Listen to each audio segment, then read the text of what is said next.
I pledge allegiance to the flag of the United States of America and to the republic for which it stands, one nation, under God, indivisible, with liberty and justice for all. Dolly, would you do the roll call, please? Supervisor Flaherty. Here. Councilwoman Cataldi. Present. Councilman Cahill. Present. Councilman Abbott. Here. Councilman Dean. Here. Town Attorney Janetti. Present. Okay, first order of business is our October 1st board meeting minutes are up for approval, and I would make a motion for them to be approved. Second. Supervisor Flaherty. Aye. Councilman Cahill. Aye.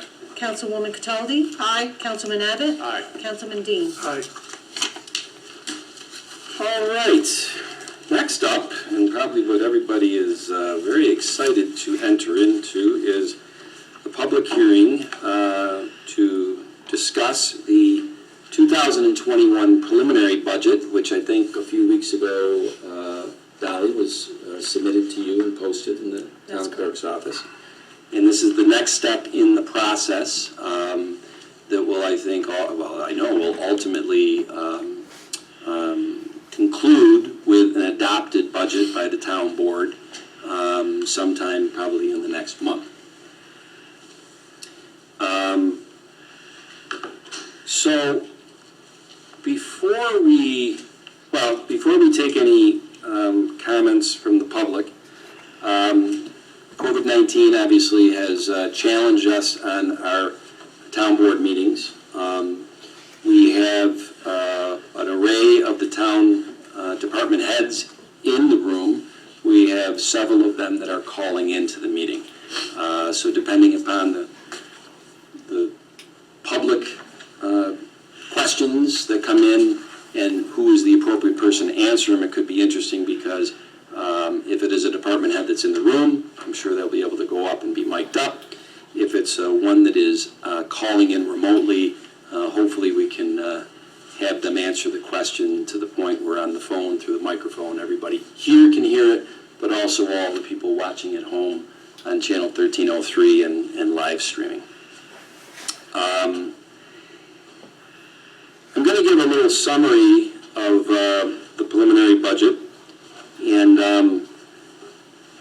actually, first I'd also like to say that the methods that the public can put their questions in about the 2021 preliminary budget, there is a email portal that was advertised for this, and certainly it is still open. As questions come in, we will answer them.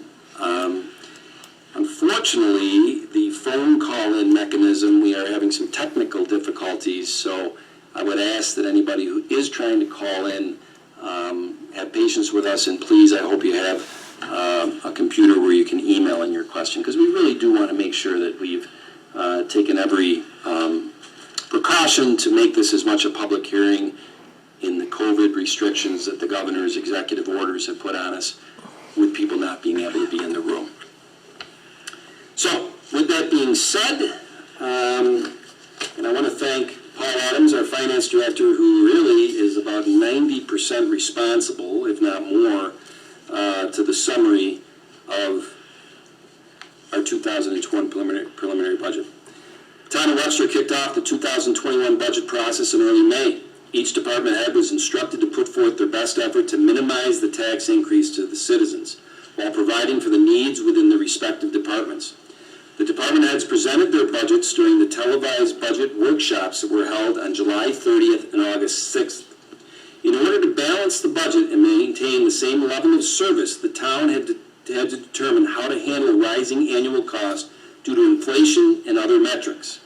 The town operates within the New York State tax cap guidelines, which include all operating funds and special districts, and is based on two factors. The tax cap is driven by the tax base growth factor, and it is 1.31% for 2021, and the allowable levy growth factor, which is 1.56 for 2021. According to the calculation, the town's tax levy is limited to $19,562,464 for 2021. The town supervisor's preliminary budget is currently $19,560,195, which is $2,269 below the cap. The year-to-year increase is $566,579, which represents a 2.98% change. The tax levy for 2021 versus 2020 was reflected in the detail that was put out in the Town Times, the Webster Today that everybody got at their house, and also in the summary of the Webster Herald, October 7th edition.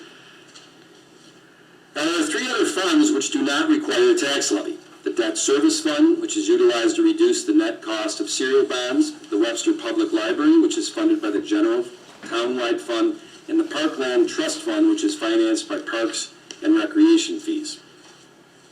Since the town contains the village of Webster, there are two different tax rates that apply to the residents. A village resident pays the tax rate derived from the tax levy within the general townwide and highway townwide funds. These funds pay for services which will benefit all town and village residents. A resident who lives outside of the village pays the tax rate derived from all four operating funds.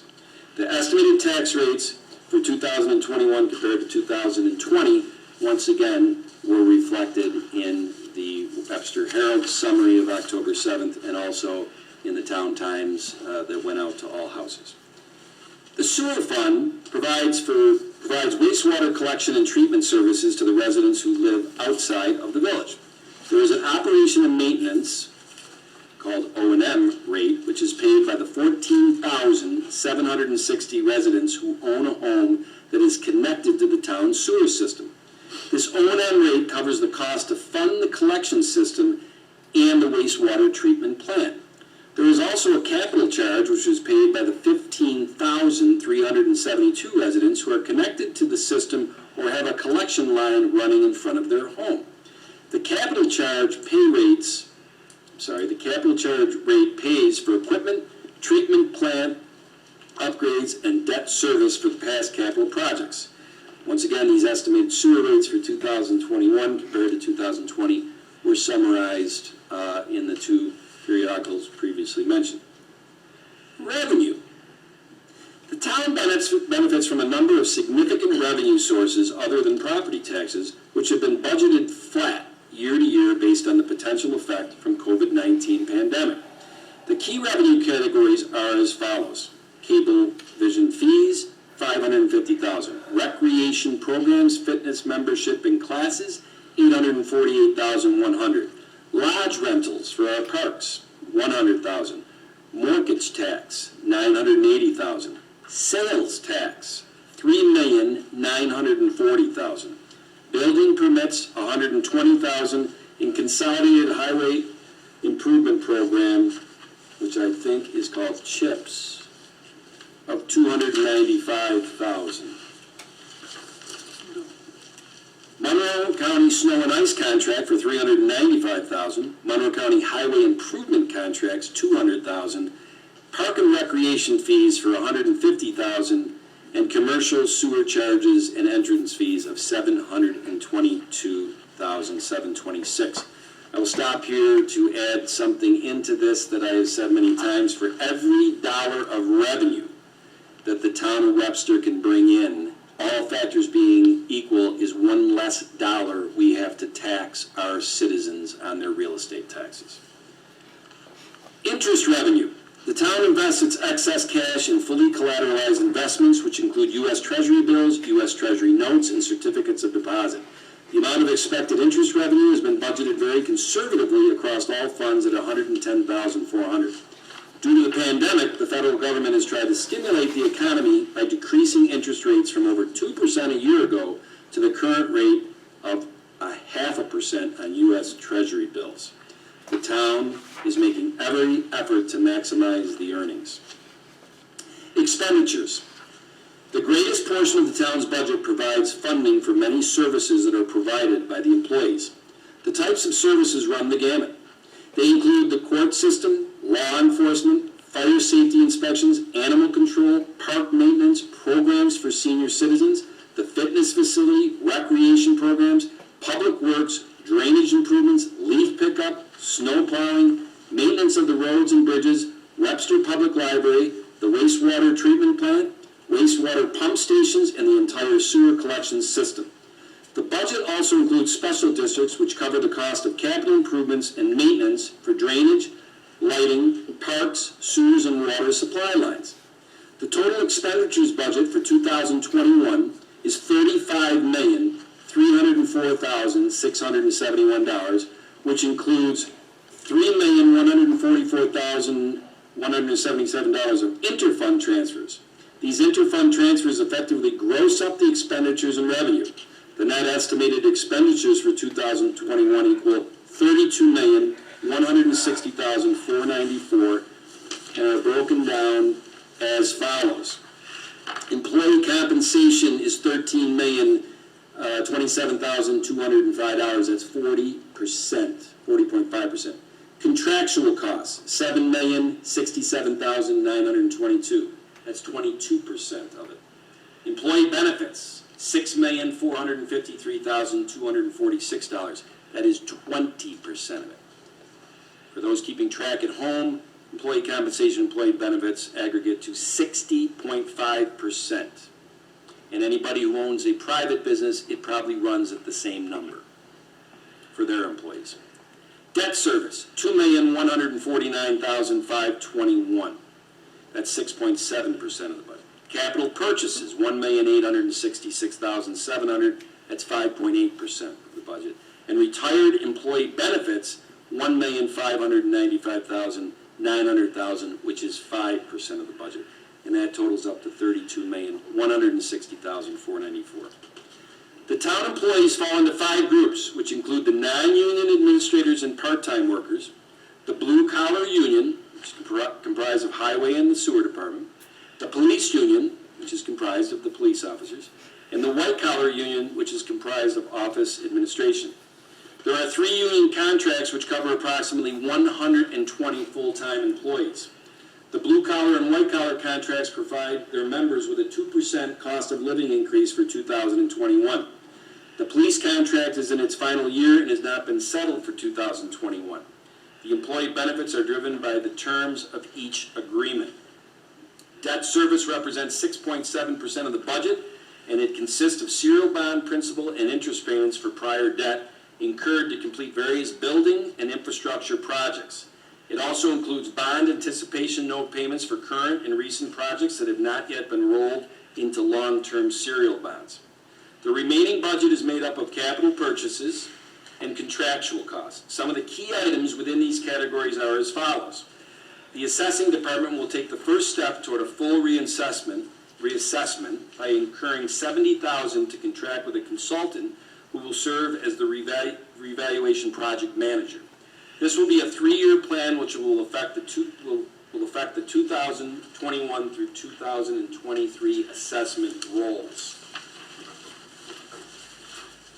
The police department added a full-time white-collar union employee to assist the lieutenants with their administrative responsibilities. They had previously been accomplished with part-time employees. The department is also slated to replace 2 marked Ford Explorers at a cost of $72,000. The part-time compensation for the assistant fire marshal has been increased from $13,000 to $30,000. Over the past few years, the town has had to take on the Xerox facility and has seen significant growth in the number of multifamily dwellings and commercial properties that the fire marshal department has to inspect and maintain. The special police will spend $18,500 on updated radios, which are needed to comply with the new encrypted frequency that is now being used within Monroe County. The plan is to buy 5 radios and obtain another 15 via trade with the county. The highway department is scheduled to replace a number of vehicles within its aging fleet.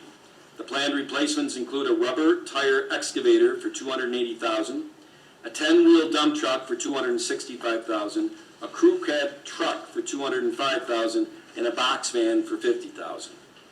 The sewer department is slated to add 1 collection system laborer position at a cost of $45,053. The new position will help the town keep up with the regulatory flushing requirements. Capital purchases for the wastewater treatment plant total $243,500, include a polymer mixing chamber at $8,200, primary sludge pump $8,100, rebuilding the solids grinder $11,500, centrifuge software upgrade, software is no longer supported that we had, at $57,000, rebuild grit removal system at $8,500, replace and install ferric holding tanks at $123,000, and SCADA to read the chemical feed pump and alarm at $11,600, dry well high-level alarm at $1,100, and zero-turn lawnmower at $14,500. The town has a contract for sludge hauling and disposal that costs $125 per ton. The current contract goes through June 2022, and it's expected to cost $496,250 in 2021. The average annual cost for pump repairs at the wastewater treatment plant has been trending up due to the age of the equipment. Based on the history of the line items for pump repairs, has been increased from $25,000 to $45,000. The sewer pump station capital improvements have been budgeted at $57,300. This includes $23,300 for the Bossberg Road pump station, rebuild a $5,300 pump impeller and wear ring $10,000, and air release valve replacement of $8,000. Electrical pump service contract $24,000, and control panel for Glenview or Schupat pump stations at a cost of $10,000. Capital improvements to the sewer collection system have been budgeted $90,000. This includes $30,000 to replace lateral lines, $30,000 to replace deteriorated discharge manholes, and $30,000 to spot line issues noted while televising sewer lines. Serial bond principal payments, which make up a portion of the sewer capital charge, decreased from $442,164 in 2020 to $296,077 in 2021. This pertains to a wastewater treatment plant Phase 1 EFC bond that originated in the year 2000 and matured in 2020. The Webster Public Library has decreased the hourly personnel line from $728,480 in 2020 to $698,192 in 2021. This line consists primarily of part-time workers.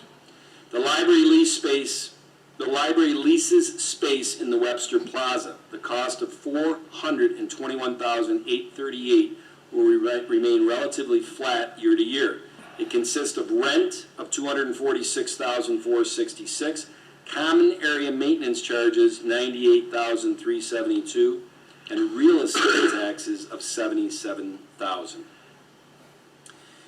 The town is fortunate to have accumulated surplus from prior years, which is available to stabilize the tax rate. The 2021 budget includes appropriations from fund balance that total $2,246,683. This includes $1,497,000 from operating funds, $580,000 from the sewer fund balance and capital reserve, and $169,683 from the remaining funds in special districts. Overall, the 2021 budget is fiscally sound. Even though we are coming off one of the most unusual years in history, the town has been able to stay under the New York State tax cap while continuing to provide the same level of service to its citizens. Now, I know that was a very long summary, but when you have a $32 million budget, I think it warrants having that long. It is a lot of detail, and Paul, once again, thank you for You're welcome. all your assistance on that. And before we get to the public comments and questions, I want to thank the board members. I want to thank all the department heads. It really was a tremendous team effort to get to the preliminary budget that was under the 2% sales tax or state tax cap rate. And I really think it is it's an indication of the past boards that I was not on, how they did what you should do when you budget fiscally intelligent. They were realistic about expenses and they were conservative on revenue. so that when this town ran into COVID-19 and sales tax came in a lot lower in the second quarter and third quarter, they actually did not come in lower than what this board, and 4 out of the 5 people on this board were on the board in 2019, not me. But they had the foresight to budget conservatively on revenue. And therefore, it did not cause a shock to the town's system. And I really do feel sorry because of 928 other, or 20 towns, the ones who didn't have that foresight and budgeted revenue aggressively, I feel bad for them because now they're facing a budget process in 2021 that is probably going to make them have to go over the tax cap. And going over the tax cap in 2021 on the heels of what private citizens endured in 2020 in COVID is really not a good look for a government, in my opinion. Definitely not.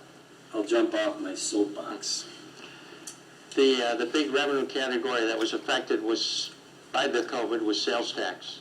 And as Tom just said, we budgeted that conservatively for 2020, which has definitely paid off. It looks like we'll still come in on the budget for the year. Otherwise, we would have been hundreds of thousands of dollars short. And the other thing, the town has always, as Tom said, been conservative in budgeting revenue, which has allowed us to actually build some fund balance, some surplus, which we were able to apply in 2021 to keep the tax rate under the cap. There's actually, between the 4 operating funds and the sewer fund, there's about $2,070,000 that's been appropriated from fund balance, which is basically used like a revenue to hold the amount to be raised by taxes to a minimum. That's up about $350,000 from the prior year. So it's probably a level we can't really sustain, but this year's budget included quite a bit to cover equipment that the highway needed. Their fleet's obviously aging. And we had a similar situation at the wastewater treatment plant and the collection system. Pretty much everything is 40 years old. Art seems to come in every week or two with the next emergency. So we put in this budget some money to fix the plant and to buy some equipment, which it was a little bit over and above what we would normally do. I'm trying to see if any new emails have come in. I think Karen is going to forward them from the portal to me if they do. And I said this previously. Okay, thank you, Karen.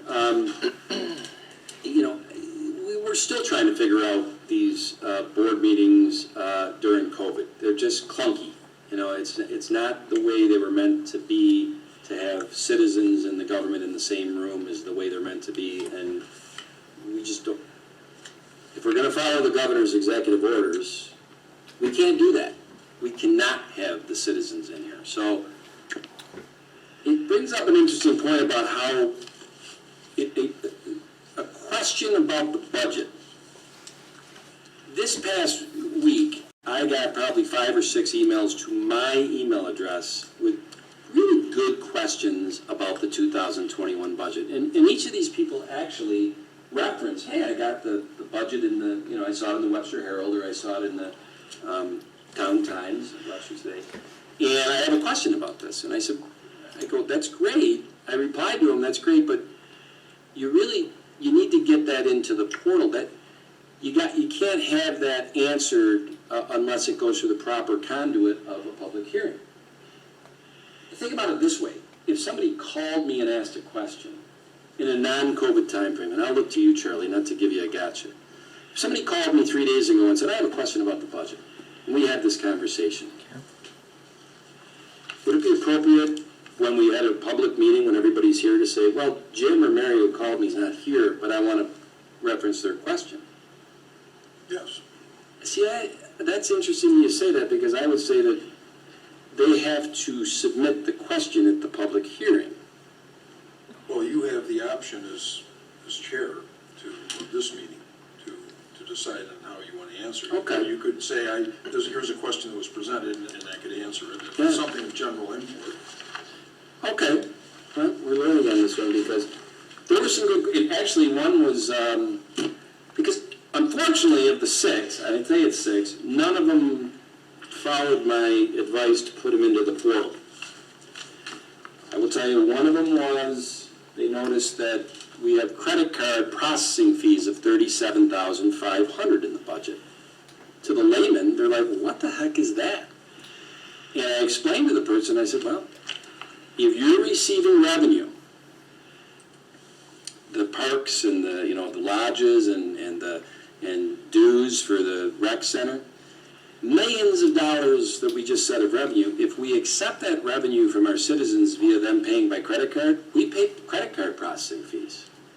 And they're based on the number of transactions, they're based on the thousands of dollars, it's a, kind of a regression equation, and it's $37,500 for the size and number of transactions we have. It's a good question, actually. Unfortunately, I don't really have those other questions that came to me personally. The ones that did come into the portal, and Karen has said that no new ones have come in. Unfortunately, the portal, I'm trying to think of how to word this, somewhat got loaded up with not so much questions or comments about the 2021 budget, but about ancillary things. But what I do see, and I want to make this clear, the people that did put their ancillary things into the portal that don't specifically ask a question about the 2021 budget, I will tomorrow and in the next few days try to respond to them, but they weren't about the 2021 budget. And this is a public hearing, I think, about the 2021 budget. The ones that did come into the portal, there are a few. Because the portal doesn't authenticate the name of the person like we would at a public hearing when somebody stood up at the podium who was here as a citizen and said, I'm Jim Smith or Mary Jones, I am not going to give the person's name because we really can't authenticate that that is their name. This is the clunkiness of the COVID-19 structure. But one person said, the question was, is the 2021 budget have investment in recruitment and strategies for getting people of color in leadership roles and also investing money in training for anti-racist training? So, it is a question about the 2021 budget. Brayden is our new Director of Personnel, Brayden Connard. Yes, indoctrination by fire, I know you've only been here a few weeks, but it somewhat does fall into HR. Sorry, Brayden. Have at it. Well, thank you very much. Just want to confirm that I'm speaking loud enough for the microphone. Is that working correctly? Looks like it is. I think so. Okay. So I'm still in the assessment phase of the current, HR systems here at the town, having been here less than a month. And so I apologize that my answer won't be as informed as it will be in the future. But one of my goals is to enhance training for employees and to enhance the town's recruitment efforts so that we can get a robust field of candidates for openings.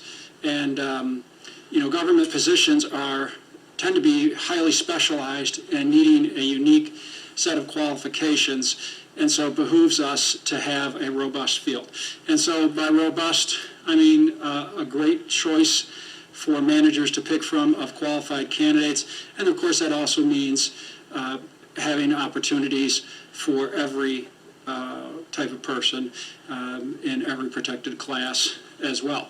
But what I'll be doing is leveraging the resources that we already have. So for instance, on the training front, there are several programs that we have where we can look at banks of training and make sure that we're getting it out there.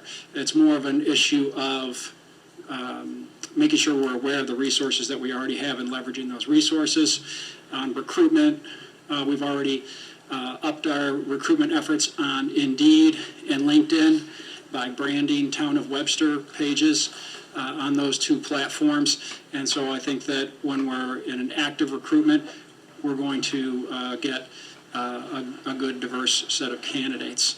So to circle back to the question, I don't know that there's money specifically earmarked for the exact purpose from the questioner, but I do know that that the idea of training, including our mandatory trainings, cover those topics, and we're going to endeavor to do more. Thank you, Brady. I would also add to that, one of my lessons in the first almost 10 months in this job compared to my 30 years in private industry is that with unions, with civil service, with testing, having to be in the top 3, all of these things that are very unique to government, we are somewhat hamstrung in who we can hire. And it has nothing to do with creed, race, sex, any of that stuff. It really has to do with their test scores or union contracts and things of that nature. Is that correct? That's absolutely correct. Okay. Thanks, Brady. I had one other question here that Chief Rieger, I'm gonna, if you have a microphone, essentially the question was that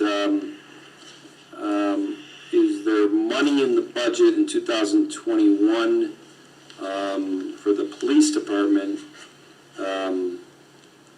as far as training for anti-harassment and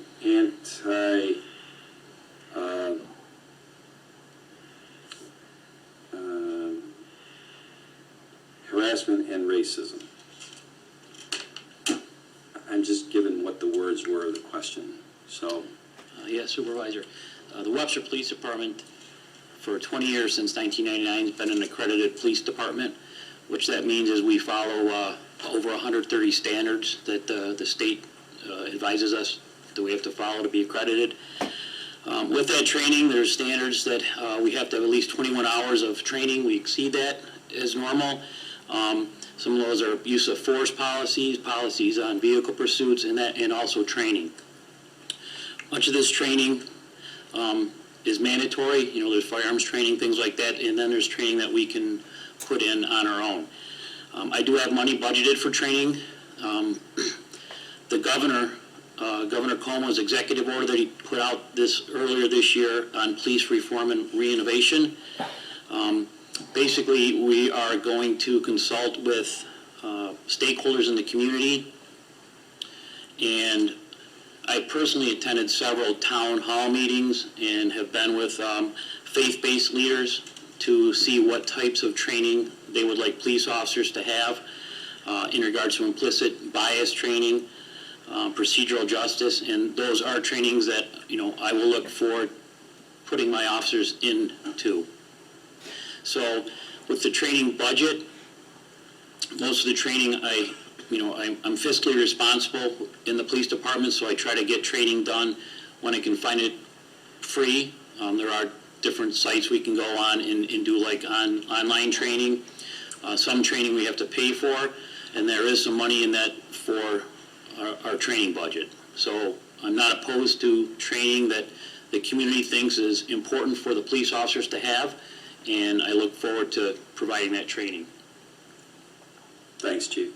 You're welcome. And I would just add one thing that I know that you and the command staff and the officers have been demoing, for lack of better terms, some body cams from various vendors, providers, and they have already reaped benefits just in the demo phase to what you told me months ago, that you're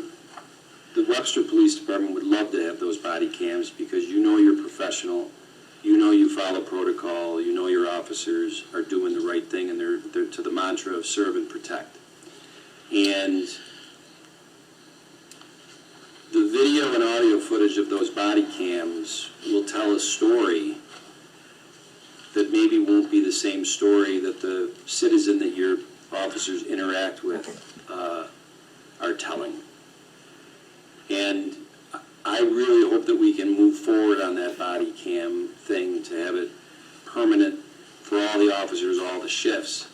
Because as you've said, as the judges have said, it helps so much in take a he said, she said out of the story.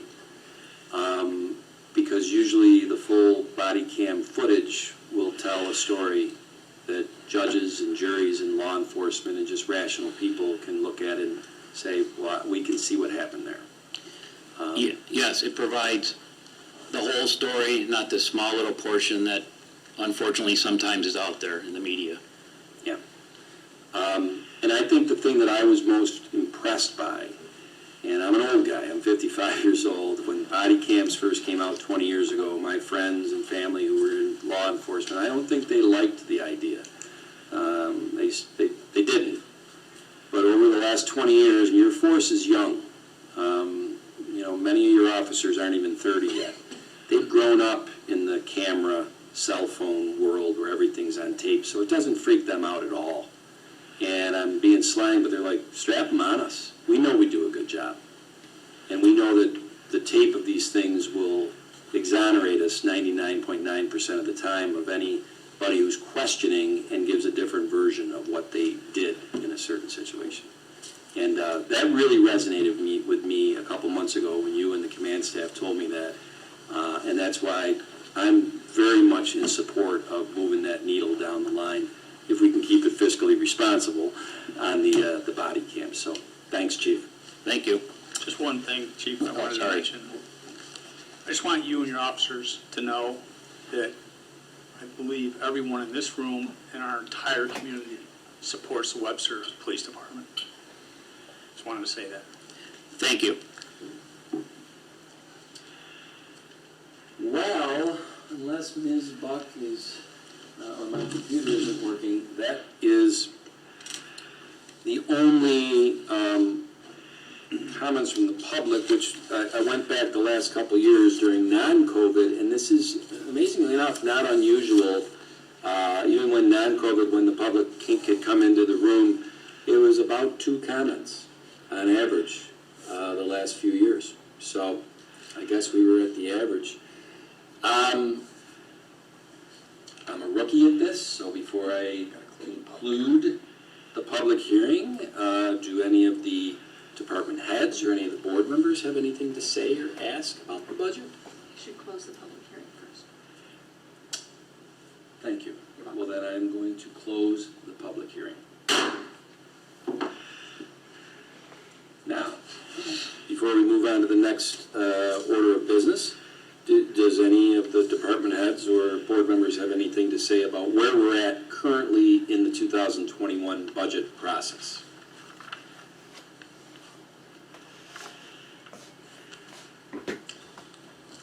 All right. Well, I will say one thing. Not that I have to have the last word, but we had anybody who watches these board meetings consistently knows that I think it was our last board meeting, or was it the workshop last week, that the board accepted a bid on the cleaning service contracts for most of the facilities in the town of Webster. Basically taking what was individual cleaning service contracts for 7 different facilities and got a consolidated bid. Paul, I think it saved the town annually about $70,000 or $80,000. Yeah, right in that range per Okay. year. Yep. I think it's important to note that savings came about and the board adopted that contract for next year. That's not reflected in this preliminary budget.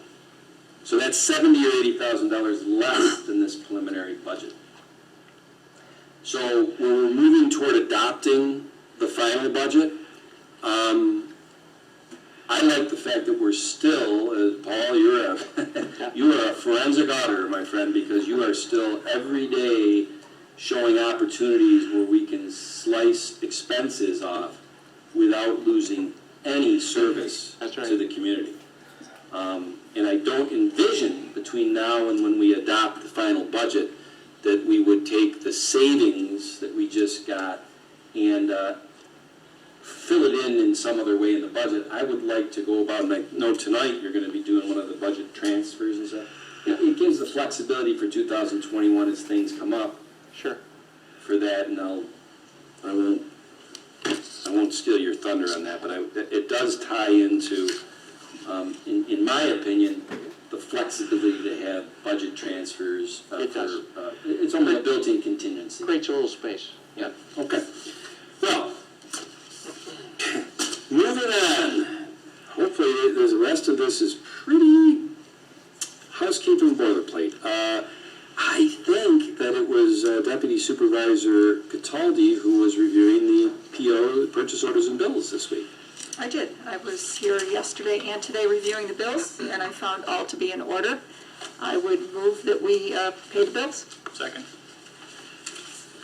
Councilwoman Cataldi? Aye. Councilman Cahill? Aye. Supervisor Flaherty? Aye. Councilman Abbott? Aye. Councilman Dean? Aye. And I reviewed the prepaid warrants as submitted by the Director of Finance, and I move that we approve those. Second. Supervisor Flaherty? Aye. Councilwoman Cataldi? Aye. Councilman Cahill? Aye. Councilman Abbott? Aye. Councilman Dean? Aye. Paul, you're back up. If you wouldn't mind giving a brief explanation of the budget amendments. Yeah, the next resolution is to amend the budget, 2020 budget, and it actually includes 5 separate amendments. The first one deals with our purchase of the Brucker property on Phillips Road. We're amending the budget within the Parkland Trust Fund for $94,593, which is where a portion of the monies were drawn from to pay for that property. The next is to fund ash tree removal costs within several park districts. As you may or may not know, we have Birchcrest currently working on removing ash trees throughout the town.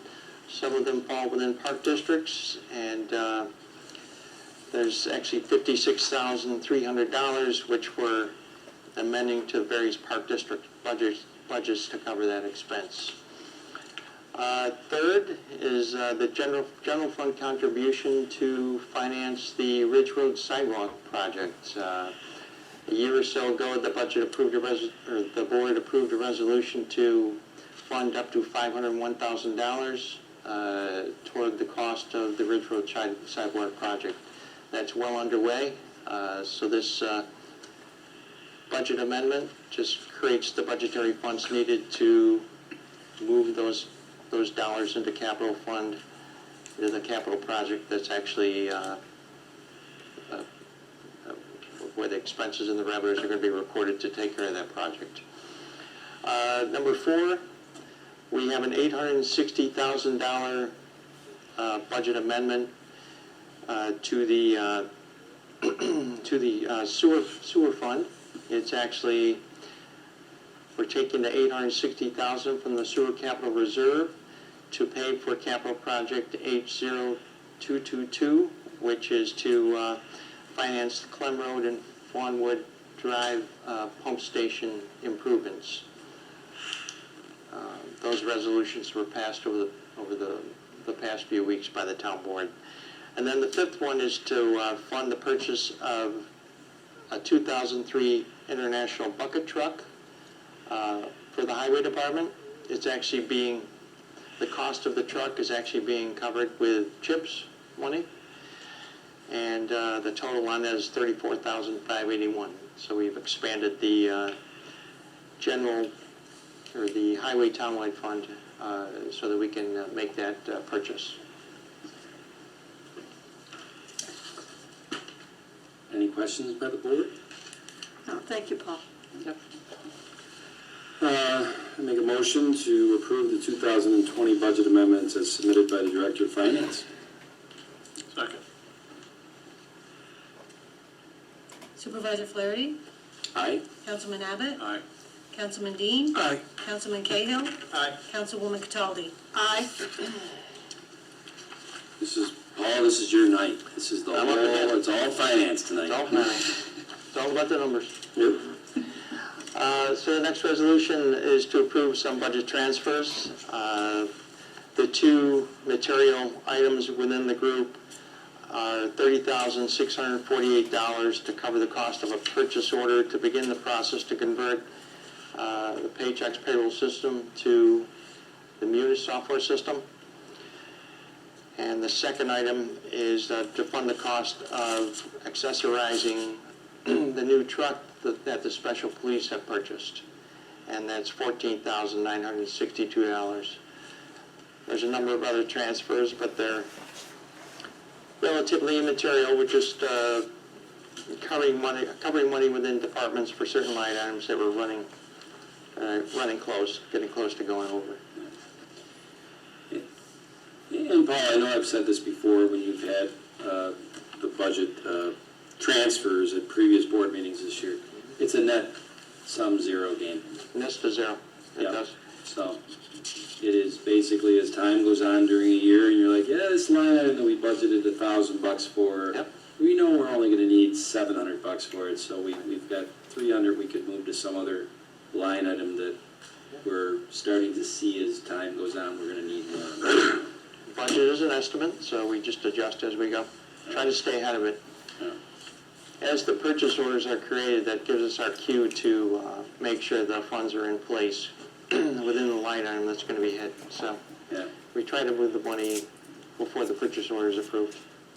And I'll leave you alone after this. You know, we said it's a $32 million, budget, at least for 20. How many line items, appropriation line items approximately go into that? Oh, yeah, well, the budget was what, 18 pages Yeah. within the Town Times, so it's got to be 600-700 lines, Yeah. easy.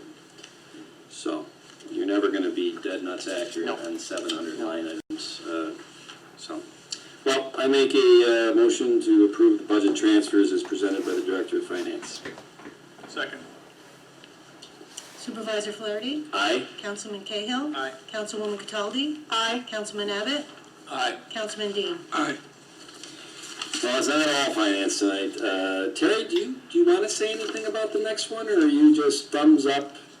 I know that I think you're very happy with how this, where it was probably sad that Ms. Probst was leaving. It followed up by getting a great candidate from what you told me. So I'd like to make a resolution to appoint Julianne Angie as the trustee of the library board. Julianne will fulfill the unexpired term of Ashley Probst. Ashley resigned her position effective August 17, 2020. Julianne will complete Ms. Probst's term, which ends December 31st, 2022. Second. Supervisor Flaherty, Aye. Councilman Cahill, Aye. Councilwoman Cataldi, Aye. Councilman Abbott, Aye. Councilman Dean. Aye. I would just like to tag on to that and thank Ashley Probst for her service on the board. She's unfortunately moved out of town. She and her husband have purchased their first home. They're very excited, and I wish them the best. I'm glad you brought that up because there was a very good reason why Ashley resigned, and it had anything to do with it. She loved the Webster Library, so I bet you she's going to be at the library board of wherever she moved to. Yeah. TMI.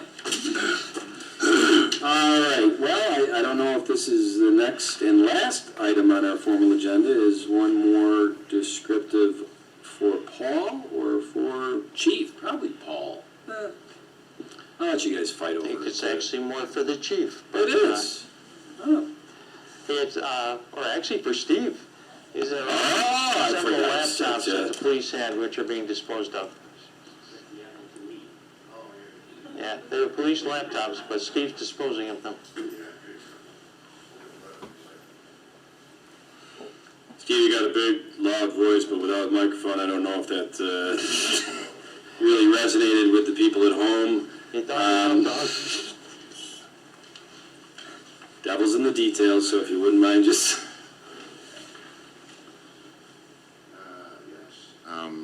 Well, one is a VHS player, which, yeah. Good for your laptops. IT department doesn't normally buy those for other departments, but when the needs arise, we kind of assist them with getting those. They are most likely very old laptops that have been sitting around that don't need to be used anymore.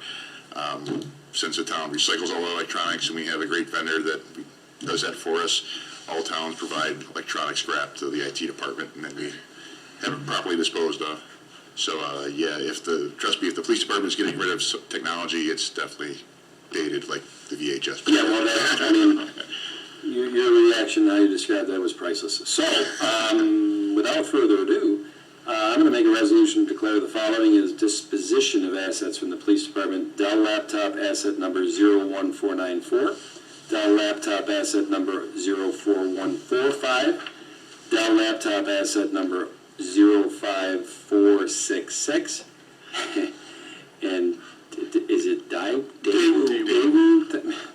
Thank you, Barry. VHS asset number 02811. Second. Supervisor Flaherty? Aye. Councilman Dean? Aye. Councilman Abbott? Aye. Councilman Cahill? Aye. Councilwoman Cataldi? Aye. Chief, you're not going to be bringing up any 8-track tape players this week, are you? I think it's from the 70s. There'll be no sensitive material left on this, Yes. Weatherby. Next week, we're going to dispose of a Pong game, right?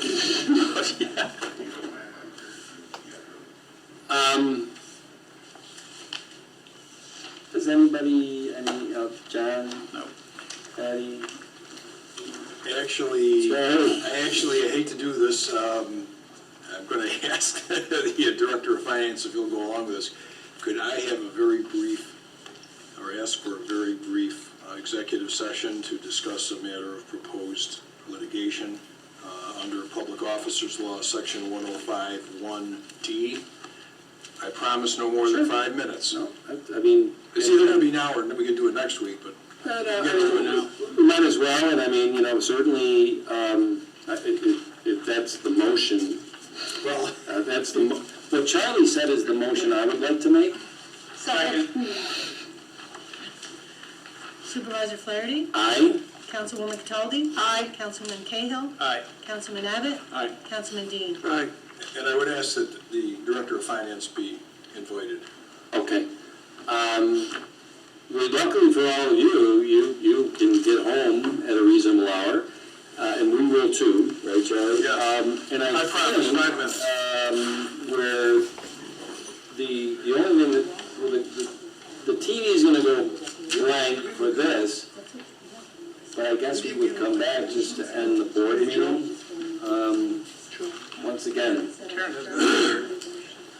She can shut it down. I think, yeah, because all we would be doing is, we've ended the board meeting. The formal agenda is over.